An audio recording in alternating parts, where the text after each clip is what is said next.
The platter salad, beautiful to look at and to eat. One of my favorite things. Let's start by making a simple vinaigrette. Proportion-wise, I use about 1/3 acid or vinegar to 2/3 oil. So I'm making this with balsamic vinegar. So about 2 tablespoons of balsamic, a squeeze of lemon juice for freshness, and I'm going to use about 1/3 cup of olive oil. I like to add a teaspoon of Dijon mustard and a teaspoon of maple syrup as well. And sometimes I add a chopped shallot or a chopped clove of garlic. And this time I have half of a shallot that I'm adding. Some salt and pepper goes in. And I just always make it in this simple little jar that you can shake up. And I can kind of tell in the jar where my measurements are, so I never measure anymore. Shake, shake, shake. Give it a taste. Always taste and make sure you can adjust it if you need to, if it needs to be a little stronger, a little more oil. And sometimes you hit it right on. And now you can set it aside to refrigerate. All right, let's start doing the things to add to the salad. A little crunch, I'm toasting pecans.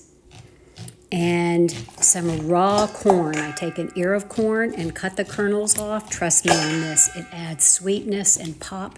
Some fresh herbs if you have them. I'm doing basil here. You can also do cilantro or mint leaves as well. Now get your simple white platter ready and start building.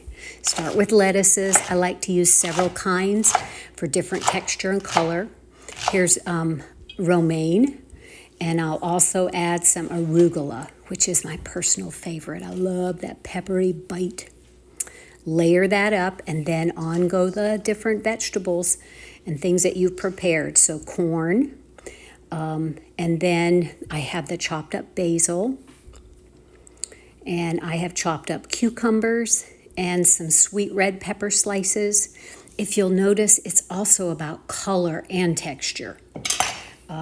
Layer it up nicely so that it's visually so appealing.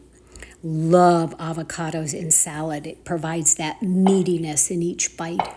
So I'm just taking an avocado and putting it in kind of large cubes, and I'll sprinkle that on top. And then those beautiful blackberries, and for crunch, there go my pecans. And now the dressing goes on. Put on as much or as little as you want. And finally, I've added some leftover grilled chicken breasts to make it a complete meal. Just delightful. Larry and I have loved to eat this for dinner. And sometimes we save indulgences for other things besides the food. Cheers.